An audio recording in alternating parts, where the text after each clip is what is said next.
everybody. This is Uffsides. My name's Matt Ufford. We're joined in studio today by Nick Stevens. Good to be here. Ahoy, friend. Ahoy to you, sir. Straight gin, by the way.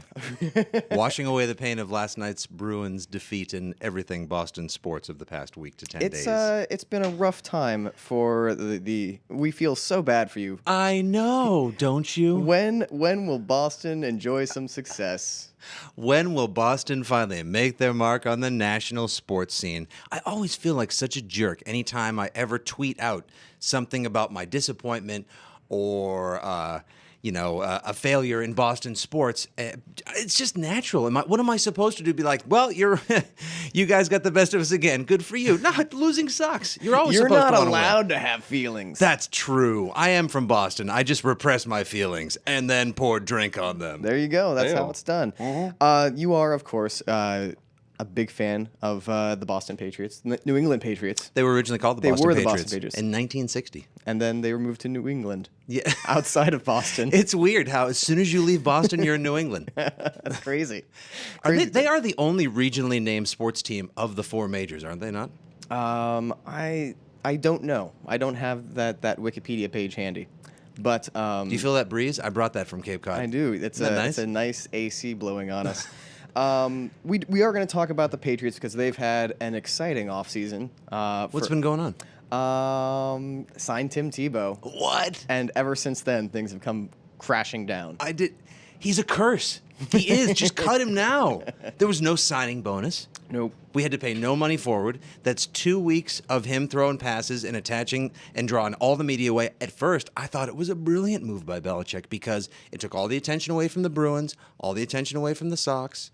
Everything was all about Tebow, so we could not be worried about the fact that Gronk may never play or be the same again, that Tom Brady's turning 50, that Bill Belichick is Tyrion Lannister, and that everything else in House Belichick was not going according to plan. It may still be a brilliant move if Tebow ends up playing tight end.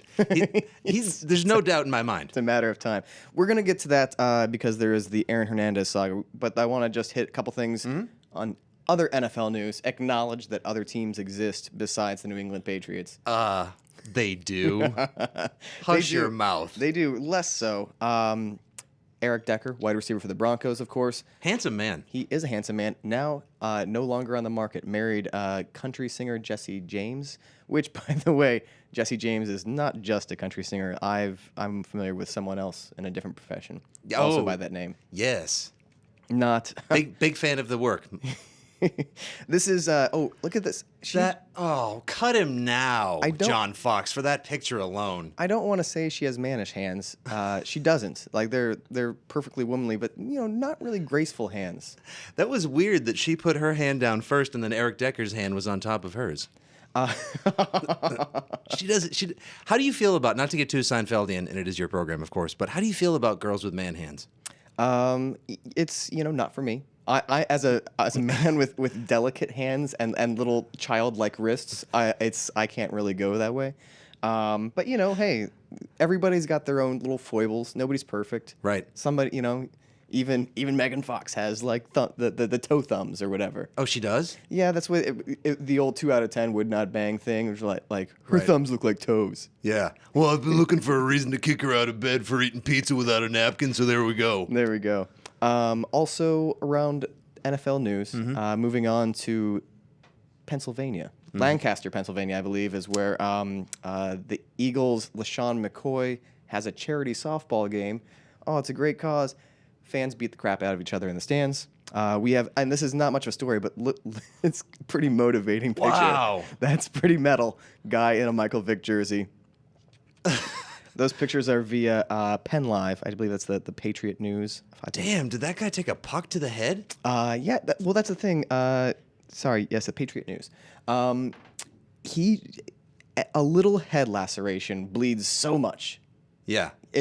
I hit my head on a diving board one summer, and it looked like I was Andrew WK. Like just Just go, blood full down blown. the face. Yeah. When I was 2 years old, I got a running start and dove straight into my parents' bed frame, hit myself right there, which is why I have a scar on my eyebrow. I got one too. Fashionably handsome people say that it is. I find it awkward and a little bit uncomfortable. But it went all the way down to my skull, 32 stitches, and apparently I just bled as if pig's blood was dropped on me on the prom. Yeah. No, it's good stuff. That's a Carrie reference, everyone.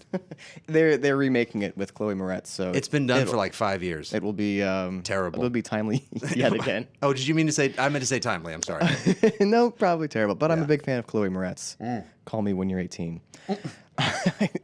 I should not. Welcome back to the jailbait, part of Uffsides here on the SBN And network. we're off the air now. I just ended the show. Well played, Nabokov. So Aaron Hernandez, let's go ahead and talk about. I don't want to get into the details of the legal investigation because I sound really stupid when I try to talk about legal investigations. Yeah. Are they even called legal investigations? No. I don't even. See, right then and there, we proved ourselves terribly scholarly. Hey, you know what? We passed the bar. Yeah, we drank our way through it, bro. 5. I'm floored by all this. I don't get it. I can't imagine living a life where you are a superstar. You are a local hero. Your stock is on the rise. You just signed a $40 million deal with $16 million up front. You and your children and your children's children and your children's children's children never have to work beyond playing football or looking at a computer screen that says how much money you have ever again.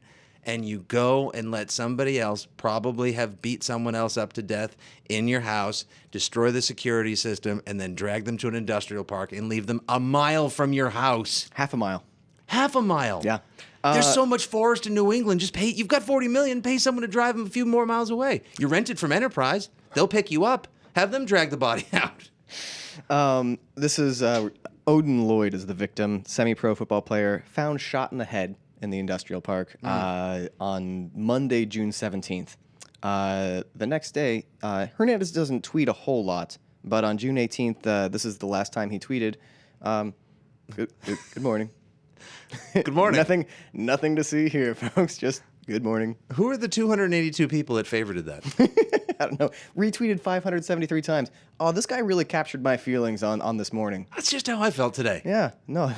Way to say it, NFL player. Wow, that's almost as terrible a tweet as last week when Justin Bieber tweeted, just ate a bunch of fried Oreos, #yum. When I last checked, it was retweeted over 54,000 times. Matt Ufford, you have spent your life writing and trying to capture the imagination and mindset of the sports-going male. Nothing you write may ever be read or recopied 54,000 times. No. I mean, fried Oreos do sound pretty good. #yum. I would like to see yum trend worldwide. Yum. Finally. Yum. How did we get that going? Bieber. So the police have searched the pond. They've searched the woods. They've searched his house. Searched his doghouse. And we've got a picture of the doghouse. You see the man standing out there. What kind of dog is this? It's. Did you ever see the Beethoven movies? No. You don't celebrate the catalog of Charles Grodin? No, Come on, I Alfred. do, but not so much Beethoven. I feel like the dog should be like in a smoking jacket and Right. have a pipe. Right. It's, or like, Hello. yes, good afternoon. Master Hernandez, have another productive day at the OTAs. That house, actually, the entire Casa de Hernandez, otherwise known as Evidence Central, was originally owned by Ty Warren, part of the defensive line Oh, yeah. in the Richard Seymour. Yeah, an important part of that Yes, D-line. Bobby Hamilton, then turning into Vince Wilfork days. And then when he got cut, because that's what happens to everyone when they play for the Patriots. You Yeah. wake up one morning expecting to go to work, You're and then, cut. and then you don't. Good morning, Tom Brady. You're cut. You're no word, never, never. That day will come. No, it will not. No, it will not. Or else I'll look like that guy who was wearing the Michael Vick jersey at the Philadelphia Eagles rally. So Warren sells it to Hernandez, and apparently there's just a couple of suburbs out there when one Boston athlete fails, gets cut, or moves on, they just sell houses to each other. Like Kurt Schilling bought his house from Drew Bledsoe. Aaron Hernandez bought his house with a dog castle. It's a 10-foot ceiling. That's nicer than anything you and I will probably live in the next 5 years. I was gonna say like New York real estate, like it's got its own rooms. That's gonna be like $2,200 a month. When the house was showed to them, do you think Hernandez was like, I'm not gonna buy this unless it's got a dog mansion. Bam, done. I'm looking for 3-4 bedrooms, 2.5 baths, dog mansion. There's nothing else on television. Every channel is either Bruins highlights or Aaron Hernandez updates. It is Hernandez 24/7. Hernandez watch. Yes, Hernando watch. He's from Bristol, Connecticut, same place as ESPN, of course, but it's kind of a small town. And I was getting to think about like Aaron Hernandez, obviously a little bit rough around the edges. Yes, has some dicey ties. I want to hear from you. Rank the hardness of New England states. Rank the hardness. Hardness. What are your toughest New England states? I'm gonna throw my rankings out here, and you're the expert. You can disagree. Number 1's New Hampshire. Okay. Live free or die. Yep. It's basically like a red state tucked away in the blue states. Yep. 2 is Maine. Yeah. I got number 2 is Maine. 3, I'm gonna go Connecticut. It's got that rep of being very white collar. You're saying no, but there's some dicey areas of like Hartford and stuff like that. Well, just Hartford in general. It is on my list of 10 purposeless American cities. Yeah. That if we were to turn them into like a Bikini Island or something, nobody would mind. So that's why I was getting shaky. I was kind of like 3 and 4 were like Connecticut, Mass. I kind of have them like interchangeable. Yeah. And then 5 Vermont and 6 Rhode Island. Okay. Gonna go 1 Maine.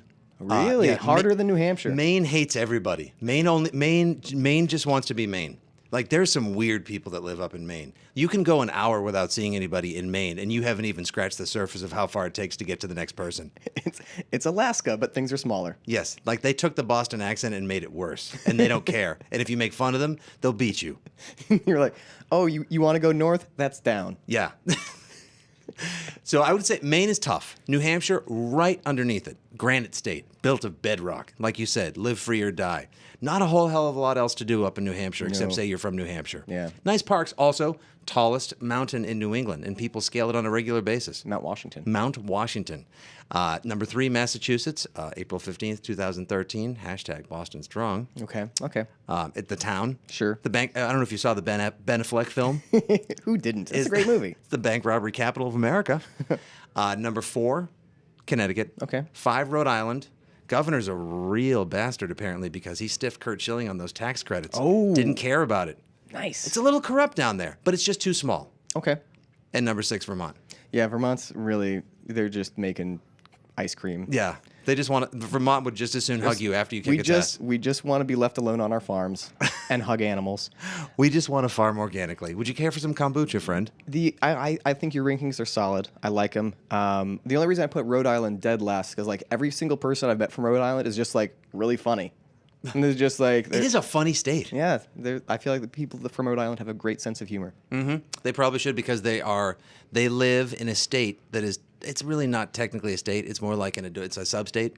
Yeah, no, it's like yeah. You're a principality of New England. Yeah, you are. I mean, at any given point, Massachusetts could be Iraq, and we could roll into the Kuwait that is Rhode Island and just take it over. And I don't think anybody would really care. Just an access point. Why not? Just make it easier to get to. Because when you're driving from Connecticut, in Connecticut, Gold Coast is very soft. Mm-hmm. My wife is from the Gold Coast. Everyone down there. Oh yeah. Yeah, you could do a new Red Dawn down there and be no problem. And it's the richest area of the country. Yeah, no, it's that portion of Connecticut is as soft as New England gets. Yeah, that's our soft spot. But you know what? As far as I'm concerned, there's no Nesson, there's no Boston sports coverage south of New Haven. You guys can have it. Oh, no, wait, you guys. I'm not. I am ageographical. I don't really tie. Like I've been in New York for 8.5 years. No, you can have it. I'm not really a New Yorker though. I'm kind of like. Oh come on. Nah, my heart's in the Pacific Northwest, even though I've never really lived there for any sort of protracted time. Mm-hmm. My family's from there. Mariners, Seahawks fan. So what about just the audience? The audience? The audience can have it. Okay, yeah. Basically, nobody wants Connecticut. Nobody why not just become its own state? Or just its own region. I mean, its own sub-state. I was like, I don't want to quibble with you, but it kind of already is its own state. I know not of what you speak, friend. It'll annex itself, and it'll become SoCo. Okay, I'm fine with that. The state of SoCo. You're not New England. You're not part of the tri-state area. It's now the bi-state area. Watch out. New York City is going to get rid of Connecticut before New Jersey. And Long Island should be we should have like 60 states. Oh, sure. There's room for more. Texas could easily be 2 or 3 states. Long Island deserves to be its own state. I am tired of Puerto Rico and Guam just suckling on the United States teat without voting or anything like that. Done nothing for me whatsoever. No.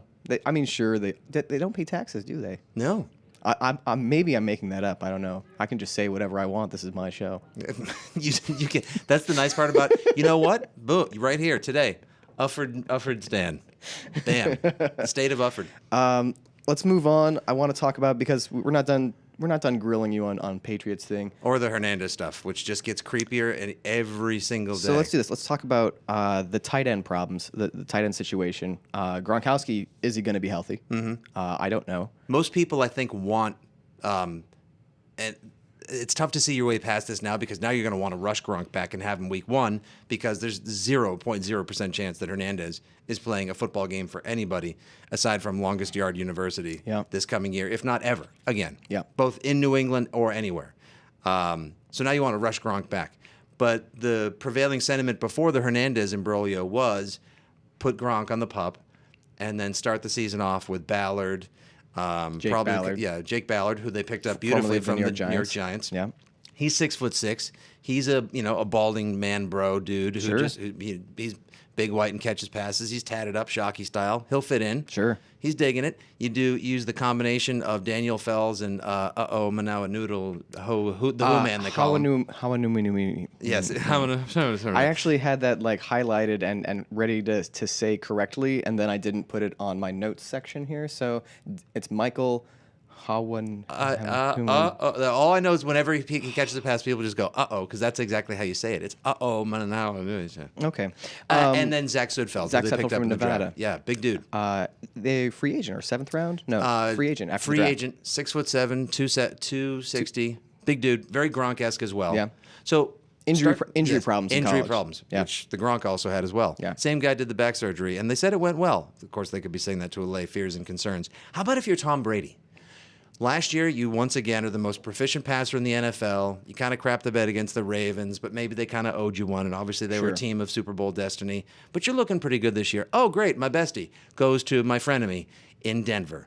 That sucks. Okay, well, at least I still have the $96 million locked-up tight end duo. Oh, one of them had back surgery and his 5th arm surgery. Oh, the other one, maybe, legal disclaimer, might have faced somebody or watched it happen and then destroyed the cameras. So now Tom Brady, when they cut Brandon Lloyd, 3 of his 400 passes that were caught last year by professional human beings are gone. There's a good chance that the starting lineup week 1 in Buffalo will have nobody who has ever caught a game pass from Tom Brady. Okay, but you also got Danny Amendola, who's quality. He's certainly not Wes Welker, but he's quality wide receiver. Native American Wes Welker did go to Texas Tech. He's short and he's fast and he's younger than Welker, but he is composed, much like the $6 million man, of leftover DNA of J.D. Drew. Yes. There's also Julian Edelman. So he's maybe not a starter, but he's going to get reps. And he is much like the dad in A Christmas Story says, fragile. I still always pronounce it that way every time I see it. I do as well. Fragile. And then we're going to have Michael Jenkins. I don't know who that is. Neither do I, but he plays football apparently. And then we have Aaron Dobson and Josh Boyce.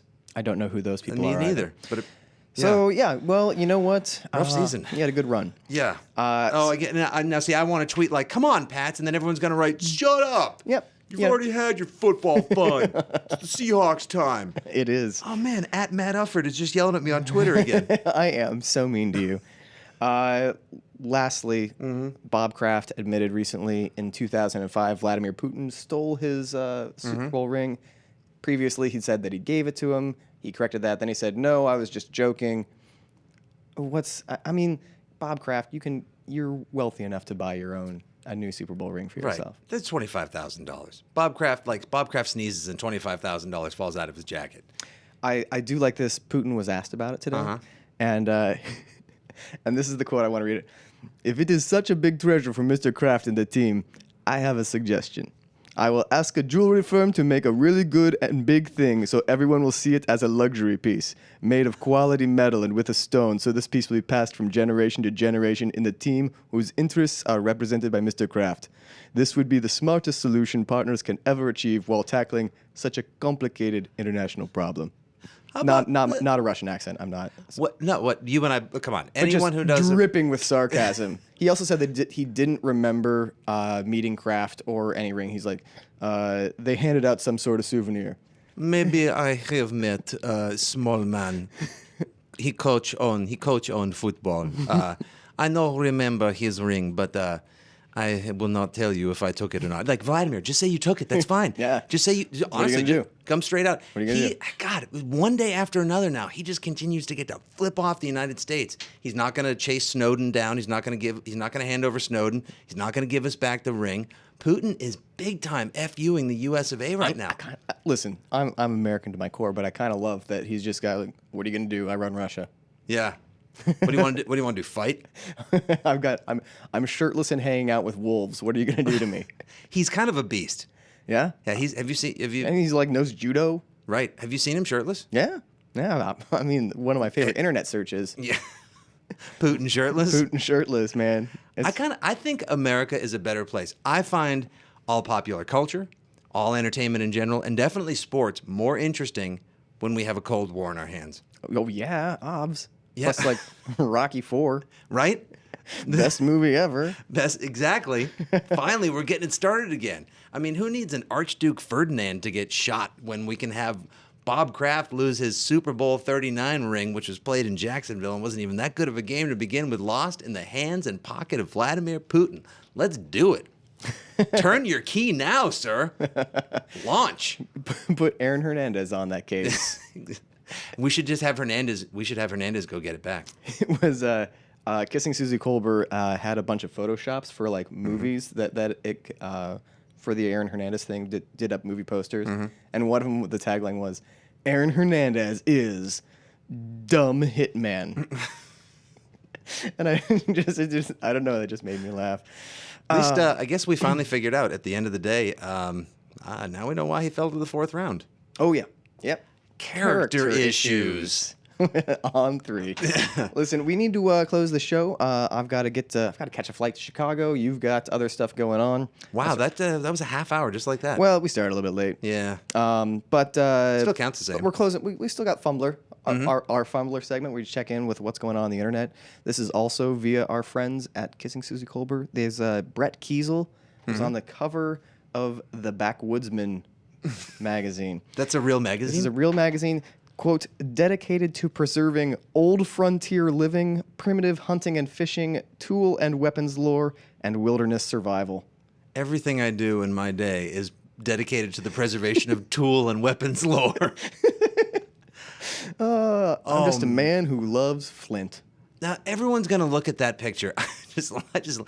God, where can I get some good Tinder around this place? Grizzly Adams did have a beard. Everyone's going to look at that and think like, oh, there's another subversive effort by Old Spice to make me want to reclaim my masculinity. That is so fake. That's real. That's real. Brett Kiesel, doesn't he play D-line for the Steelers? He does. He's 35, coming near the end of his NFL career. I don't think he's been cut, but there's talk of maybe him getting cut. That's a man. Yeah. Who would you rather fight less, him or James Harrison? Whoa. Ooh. You know what? I might take my chances with James Harrison. Because you could outthink him, because he's real crazy. Crazy and dumb. Yeah. Whereas Brett Kiesel, like, he has made his own tools and weapons. And yeah. You saw what he was wearing? Made it himself. Yeah. He made that deerskin outfit. That's an animal. What other magazines could NFL stars be on? Obviously, Tom Brady's been on GQ. Mm-hmm. Yes, with the Uggs ads. So, like Jared Allen could be on Guns and Ammo. Sure. I think so. Eric Decker could be on the front cover of Man Hands Weekly. Or his wife could be, at least. Just a weddings magazine. Peyton Manning, he could grace the front pages of Southern Living. Yes. Sure. Mike Vick on Dog Fancy. Oh. And low-hanging fruit. And I guess for all of you Patriots fans out there, I guess you could probably put Tom Brady on the front cover of Cat Fancy because he's such a. So there you go. There we go. And with that, that is our show.